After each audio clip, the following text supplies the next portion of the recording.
Students, आज हम पढ़ने जा रहे हैं कमर्शियल बैंक्स। जो हमारा टॉपिक है, चैप्टर है हमारा मनी एंड बैंकिंग। तो इससे पहले हमने पढ़ा था मनी कि मनी क्या चीज़ होती है, एवोल्यूशन ऑफ मनी पढ़ा, फंक्शंस ऑफ मनी पढ़ा, सप्लाई ऑफ मनी पढ़ा। तो आज हम पढ़ने जा रहे हैं कि बैंक यानी कमर्शियल बैंक क्या होता है। तो commercial bank is an institution which accepts deposits from the public and provides loans to such persons who need it। आप जानते होंगे सभी आज की डेट में कि बैंक का क्या काम है कि अगर हम लोगों के पास कोई पैसा बच जाता है, सेव करते हैं कुछ पैसा, तो हम जाके बैंक में डिपॉजिट कर देते हैं। और अगर अब ज़रूरत पड़ जाए पैसे की तो बैंक में जाके वहाँ से उधार ले आते हैं। उसके बदले में कोई फॉर्मेलिटीज़ वगैरह पूरी करनी पड़ती हैं, तो वो फॉर्मेलिटीज़ पूरी करके हम वहाँ से उधार ले आते हैं। तो ऐसी जगह को हम बोलते हैं बैंक। तो जो बैंक हमसे पैसा लेते हैं और हमको पैसा बदले में उधार देते हैं, ऐसे बैंक को हम कमर्शियल बैंक कहते हैं। लार्ज स्केल पे यानी बिजनेस के तौर पर वो काम करते हैं। और ये जो बैंक है ये हमसे पैसा लेता है और उधार देता है, यही काम नहीं करता है। जो हम उनको पैसा देते हैं उसके ऊपर ही हमें साथ में इंटरेस्ट देते हैं, सूद पे करते हैं, जिसके तभी तो लोग बैंक में पैसा जमा करते हैं। अगर इंटरेस्ट नहीं मिलेगा तो कोई बैंक में पैसे जमा नहीं करेगा। सूद की लालच में बैंक में पैसा जमा किया जाता है। लेकिन जब हम बैंक से उधार लेते हैं तो उसके लिए भी हमें इंटरेस्ट देना पड़ता है।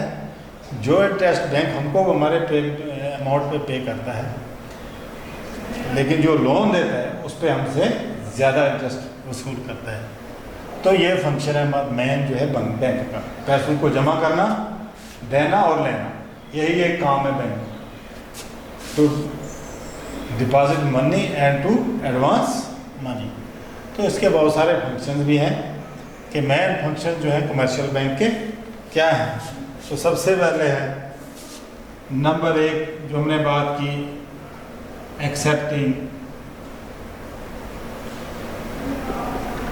डिपॉजिट्स। लोगों से लोग जो पैसा लाते हैं उनको अपने आप बैंक में डालना, एक्सेप्ट करना। दूसरा आ गया advancing loans, advancing loan. Number 3 आ गया क्रेडिट क्रिएशन।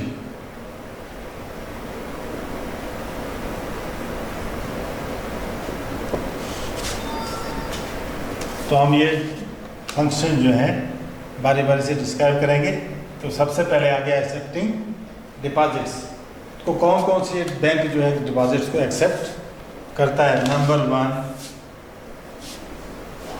एक्सेप्टिंग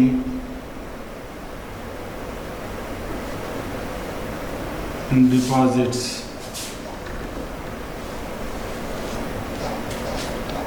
सबसे पहले यानी अगर एक आ गया फिक्स डिपॉजिट्स,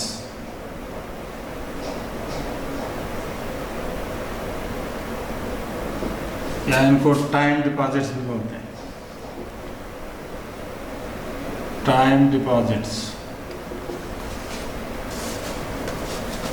फिक्स डिपॉजिट्स और टाइम डिपॉजिट्स के बैंक सबसे पहले कौन सा डिपॉजिट एक्सेप्ट करता है, फिक्स्ड। फिक्स्ड का मतलब हो गया अगर मेरे पास कोई पैसा इकट्ठा है तो मैं बैंक में जाकर उसको एक ही बार में जमा कर देता हूँ। उसमें एक कोई टाइम मेंशन किया होता है, 1 साल के लिए, 2 साल के लिए, 3 साल के लिए, 5 साल के लिए भी आप लोग उसको जमा कर सकते हैं। तो 5 साल के बाद की एक दौर था कि जब 5 या 6 साल के बाद हमारा पैसा जो है डबल हो जाता था, इंटरेस्ट रेट बहुत ज़्यादा था, तो लोग उस बैंक में ही बिजनेस की जगह बैंक में पैसा इन्वेस्ट करना ज़्यादा सेफ और आसान समझते थे। लेकिन अब आज की डेट में इंटरेस्ट रेट कम हो गया तो लोग बिजनेस की तरफ ज़्यादा ध्यान दे रहे हैं। टाइम डिपॉजिट्स भी उनको एक वही चीज़ हो गया और फिक्स डिपॉजिट भी वही चीज़ हो गई। उसके बाद आ गया करंट और डिमांड डिपॉजिट्स। दूसरा आ गया करंट और डिमांड डिपॉजिट्स।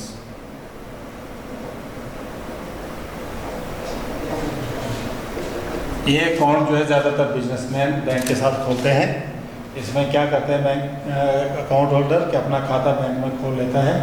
इसका फ़ायदा ये है कि एक जो अकाउंट होल्डर है दिन में कितनी बार इसमें पैसे डाल सकता है और कितनी बार उसमें पैसे निकाल सकता है, यानी करंट अकाउंट या करंट डिपॉजिट या डिमांड डिपॉजिट बोलते हैं। तो इसका जो अमाउंट विड्रॉ कर सकते हैं इसको चेकेबल अमाउंट भी बोलते हैं। चेकेबल अमाउंट यानी चेक इशू करके ये पैसा बैंक से अपना विड्रॉ कर सकता है। तो ये दूसरा अकाउंट आ गया जो बिजनेसमैन बैंक के साथ खोलते हैं। आपको पता है कि बिजनेसमैन को दिन में कई बार पैसा आता है और तो बैंक में डाल देगा, तो कई बार उसको पेमेंट होलसेलर को करनी होगी तो निकाल के उसको पैसा भी दे सकता है, तो उसको अकाउंट को बोलते हैं करंट अकाउंट। उसके बाद नेक्स्ट आ गया सेविंग डिपॉजिट। पहला अकाउंट वैसे सेविंग डिपॉजिट है। सबसे पहला फंक्शन जो है बैंक का हमने यहाँ नंबर 3 पे लिख लिया, लेकिन सबसे पहला काम जो बैंक क्या करता है, सेविंग अकाउंट। जो आम आदमी के पास, जो लोगों के पास बचत होती है तो वो बैंक में सेविंग अकाउंट में डिपॉजिट कर देते हैं। ये जो फिक्स डिपॉजिट है इसमें इंटरेस्ट रेट ज़्यादा होता है, यानी ये जो टाइम डिपॉजिट या फिक्स डिपॉजिट इसमें इंटरेस्ट रेट ज़्यादा होता है। लेकिन करंट अकाउंट या डिमांड डिपॉजिट अकाउंट में जो है इसमें इंटरेस्ट नहीं मिलता है, लेकिन सेविंग अकाउंट है इसमें जो इंटरेस्ट है वो बहुत कम मिलता है, यानी फिक्स डिपॉजिट से कम मिलता है। उसके बाद आ गया रेकरिंग डिपॉजिट। ये आप जानते हैं रेकरिंग डिपॉजिट, जब लोगों के पास कुछ पैसा मंथली अगर आप सेव करते हैं तो वो क्या करते हैं, उस मंथली पैसे को जमा करना शुरू कर देते हैं कि मंथली मैं कर रहा हूँ कि 1000 रुपया जमा कर रहा हूँ, दूसरे महीने में भी 1000 रुपया जमा करूँगा, तीसरे महीने में भी 1000 जमा करूँगा। अगर वो अकाउंट में 1 साल के लिए खोलता हूँ, 2 साल के लिए खोलता हूँ, फिक्स डिपॉजिट की तरह ये भी मैं 5 साल तक के लिए खोल सकता हूँ। पैसे उसको मंथली जितनी मैंने किस इंस्टॉलमेंट जो शुरुआत की है वो हर महीने वैसी इंस्टॉलमेंट जो मंथली इंस्टॉलमेंट जो है डिपॉजिट करेंगे उसको बोलेंगे रेकरिंग डिपॉजिट। इस पे भी इंटरेस्ट रेट जो है फिक्स रेट के आसपास से होता है, या इसके इक्वल होता है या इससे थोड़ा कम होगा, लेकिन इस पे भी ये इंटरेस्ट रेट ज़्यादा होता है। सेविंग अकाउंट से इसमें ज़्यादा मिलता है रेकरिंग अकाउंट, यानी ये मंथली हम जो खाता बैंक में खोला जाता है। फिक्स डिपॉजिट हो गया एक साथ में पैसा डाल देना बैंक में। करंट अकाउंट हो गया कि डेली आप कोई ट्रांजैक्शन करते हो बैंक में, तो पैसा डालना निकालना। सेविंग अकाउंट हो गया जो बचत देख लिया कि मेरा पैसा इतना सा बच गया, बैंक में डाल देते हैं। लेकिन रेकरिंग आ गया एक सिस्टम से कि अगर हमने मंथली स्टार्ट कर दिया, अभी मेरे ख्याल में डेली अकाउंट नहीं है, लेकिन मंथली जो सिस्टम जो बैंक में लेते हैं कि रेकरिंग अकाउंट जो मंथली आप अपनी मर्ज़ी से अपने सेविंग के हिसाब से 1000 रुपया, 2000 रुपया, 100 रुपया, किसी भी अमाउंट से आप लोग ये शुरुआत कर सकते हो। इसको किसी फिक्स टाइम पीरियड के लिए कर सकते हो, यानी 1 साल के लिए आपने पैसा जमा किया, 2 साल के लिए किया, 3 साल के लिए किया, या 4 साल के लिए, 5 साल के बाद आपको विद इंटरेस्ट वो अमाउंट मिल सकता है। उसके बाद है नंबर 5 सेफ अकाउंट। आजकल बैंक में चला है कि आप मेरे पास कोई है, कोई सोना है, कोई पैसा है, तो मैं बैंक में जाके एक सेफ लाकर ले लेता हूँ और अपना पैसा उसमें रखता हूँ। जब मुझे दिल करेगा वापस निकालूंगा, जिसकी एक चाबी बैंक के मैनेजर के पास होती है और एक चाबी उसकी अकाउंट होल्डर के पास होती है। तो ये मेन फंक्शन जो नहीं, पहला फर्स्ट फंक्शन ऑफ जो कमर्शियल बैंक का है एक्सेप्टिंग डिपॉजिट्स, उसमें कौन कौन से डिपॉजिट आ गए, फिक्स डिपॉजिट, करंट और demand deposit, saving account, recurring deposit या सेफ डिपॉजिट जो है सेफ अकाउंट वाले। उसके बाद आ गया advancing loans.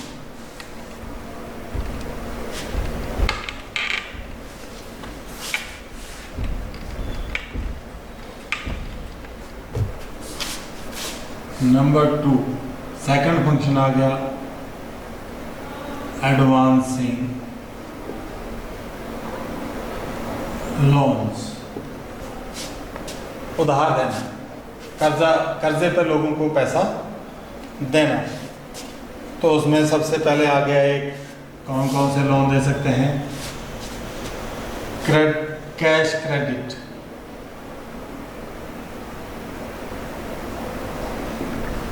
Number 2 overdraft,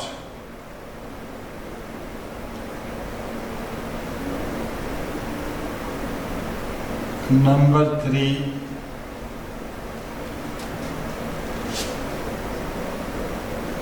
discounting bills of exchange, number 4 demand loans,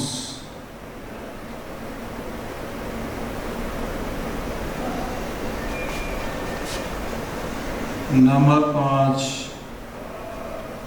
term loans,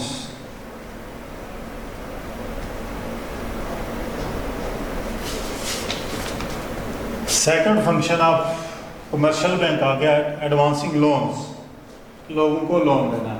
हम तो वर्ड सुनते हैं कि उधार देते हैं, लोन देते हैं बस, लेकिन कितने टाइप के लोन हैं वो यानी हम बारीकी से पढ़ेंगे। एक आम आदमी की नज़रों में तो लोन है, उसकी कोई टाइप नहीं है, लेकिन एक स्टूडेंट जो है, इकोनॉमिक्स वाले स्टूडेंट की हैसियत से आपको पता होना चाहिए कि कमर्शियल बैंक के फंक्शन जो है कौन कौन से हैं। जैसे एक्सेप्टिंग डिपॉजिट्स, कौन कौन से डिपॉजिट बैंक एक्सेप्ट करता है, या एडवांसिंग लोन्स, कौन कौन से टाइप के लोन्स एडवांस करता है। Number 1 cash credit. Cash credit जो है ये दिया जाता लोन, कोई अगर आप बैंक के पास अपनी कोई सिक्योरिटी रखते हो, सिक्योरिटी कोई गिरवी, जिस किसी ने अपना घर गिरवी रख के वहाँ से लोन ले लेता है, कोई अपना सोना किसी के पास है तो उसके ऊपर वो लोन ले लेता है। कैश क्रेडिट जो आपके पास प्रॉपर्टी है उसका, यानी उसको अगर डिपॉजिट करोगे बैंक के पास, उसकी वैल्यू अगर कैलकुलेट करते हैं कि अगर आपका घर है उसकी वैल्यू 10 लाख है तो उसमें कुछ मार्जिन अमाउंट रख लेते हैं कि उस हम बोलेंगे कि 50% 5 लाख आपको लोन दे सकते हैं। तो लोग क्या करते हैं, अपने मकान को गिरवी रख के उसके बदले में उसके अगेंस्ट जो लोन ले लेंगे, कैश क्रेडिट। या एक होता है दूसरा ओवरड्राफ्ट। करंट अकाउंट में क्या होता है, करंट अकाउंट में मेरा अगर सेविंग में पैसा नहीं है तब भी मैं उससे ज़्यादा निकाल सकता हूँ, यानी सेविंग में कुछ नहीं है, उसके बाद भी मैं ओवरड्राफ्ट फालतू पैसा जो निकाल सकता हूँ बैंक से, उसको बोलेंगे ओवरड्राफ्ट। वो कुछ टाइम के लिए होता है, उसके ऊपर जो है इंटरेस्ट ज़्यादा जो है बैंक अपने हिसाब से लगाता है। जो अगर मेरे खाते में पैसा नहीं है फिर भी बैंक मुझे पे करेगा। ओवरड्राफ्ट ये फैसिलिटी मुझे प्रोवाइड कर सकता है। आज की डेट में जैसे हमारे पास डेबिट कार्ड है, डेबिट कार्ड हो गया हमारा, जो अपना पैसा मैं बैंक से जाता हूँ निकालता हूँ।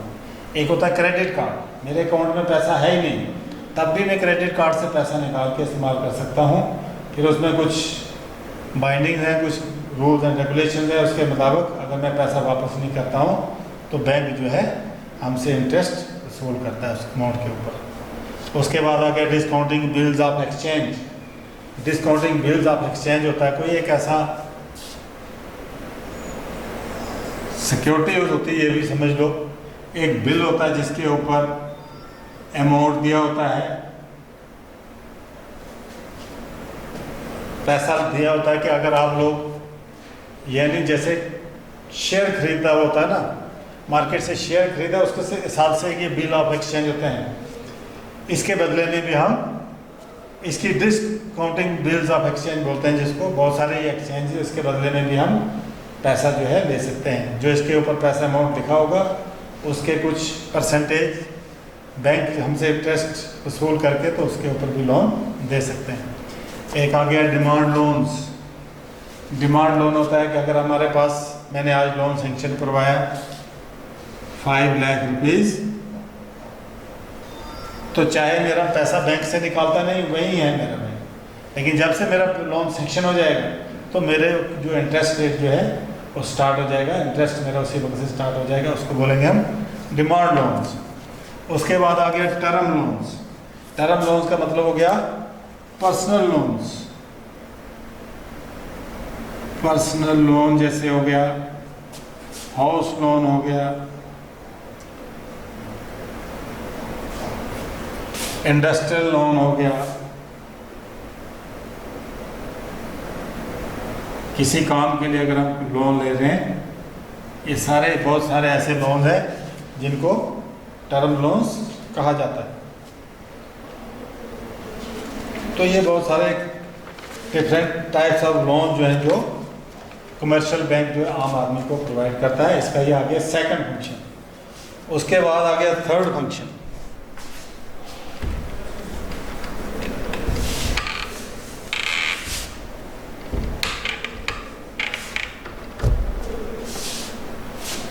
थर्ड फंक्शन आ गया इसका क्रेडिट क्रिएशन, कि बैंक जो है कैसे क्रेडिट जो है क्रिएट करता है।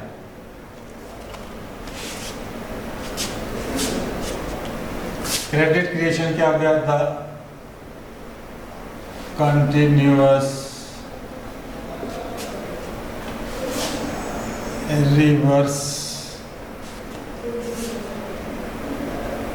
process of lending money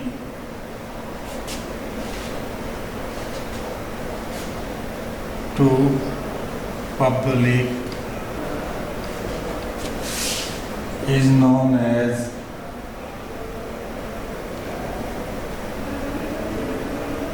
credit creation. Credit creation हो गया the continuous reverse process of lending money to public is known as credit creation. Reverse process of lending, reverse process of lending का मतलब हो गया कि हम एक आदमी है बैंक में 1000 रुपये जमा करता है, दूसरा आ गया ये भी बैंक में 1000 रुपये जमा करता है, तीसरा आदमी आ गया ये भी बैंक में पैसे जमा करता है, चौथा, यानी सभी लोग जितना पैसा बैंक में जमा करते हैं तो बैंक इनको क्या देता है? इंटरेस्ट। इंटरेस्ट सबको पे करता है। मान लो इंटरेस्ट ये है 5%, 5%। मान लो ये सब सेविंग अकाउंट में सबने पैसा डाल दिया तो 5% इनको इंटरेस्ट रेट देता है। तो 5% के हिसाब से यानी 50 रुपये बैंक के पास ईयरली जो इसने 50 रुपीज़ देने हैं, तो क्या करता है कि कुछ अमाउंट जो है ये और कुछ अमाउंट जो है कुछ नेसेसरी अमाउंट है जिसको बोलते हैं कैश रिजर्व रेशियो, या एक होता है लीगल रिजर्व रेशियो। ये बैंक वाले अपने पास इतना अमाउंट जमा करते हैं। मान लो वो भी उनके पास आ जाता है कोई 5% वो, तो हम मान लेते हैं कि बैंक के पास अगर 10,000 रुपया टोटल है, अगर उसकी लायबिलिटी एक इंटरेस्ट रेट और बाकी वाला जो बन जाता है इसमें बन जाता है 2000 रुपया, इसका खर्चा बन जाता है, बाकी बैलेंस जो है उसके पास 8000 रह जाता है। तो ये 8000 रुपया जो है बैंक क्या करता है? वापस पब्लिक को लोन दे देता है, और पब्लिक को लोन देगा उससे कोई डिफरेंट रेट है, कोई 10%, 12%, यहाँ तक के 15% रेट भी वसूल किया जाता है। तो लोगों को ज़्यादा इंटरेस्ट रेट पे वो पैसा जो है एडवांस करता है, जिससे बैंक के पास भी सोर्स ऑफ इनकम बढ़ जाता है। इसी प्रोसेस को हम बोलते हैं reverse process of lending money, कि लोगों से पैसा लेना और लोगों को ही पैसा, वही पैसा लोगों को देना, और कोई अपना कोई पैसा कमाना नहीं है, उसी से अपना पैसा जो है कमाता है, जिसको बोलते हैं क्रेडिट क्रिएशन। उसके बाद आ गया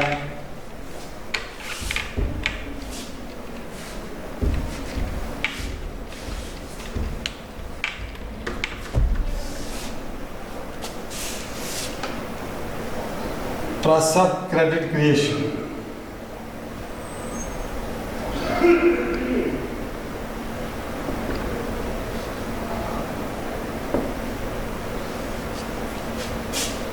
क्रेडिट क्रिएशन कहाँ से आता है? नंबर 1 यानी commercial banks,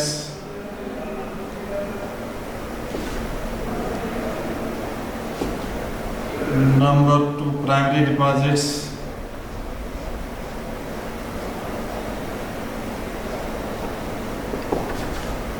number 3 secondary deposits,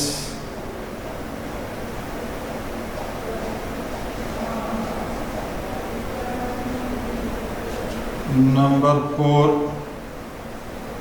access reserves,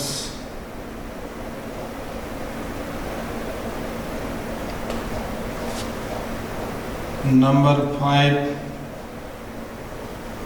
credit multiplier,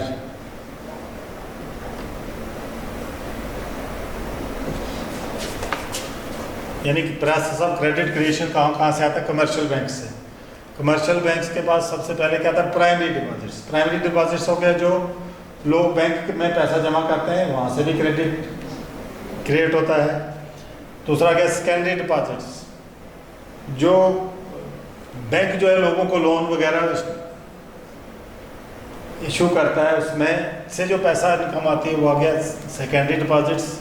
इसी तरह से एक्सेस रिजर्व्स, बैंक अपने पास जो पैसा रिजर्व रखता है, सब पैसे को लोन में नहीं इशू करता है लेकिन कुछ रिजर्व रखता है, उसको आ गया एक्सेस रिजर्व, उससे भी क्रेडिट क्रिएट होता है। और क्रेडिट मल्टीप्लायर, क्रेडिट मल्टीप्लायर जो है इसको बोलते हैं it is the ratio of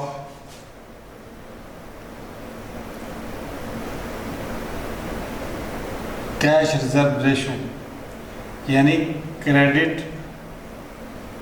multiplier that is equal to 1/CRR।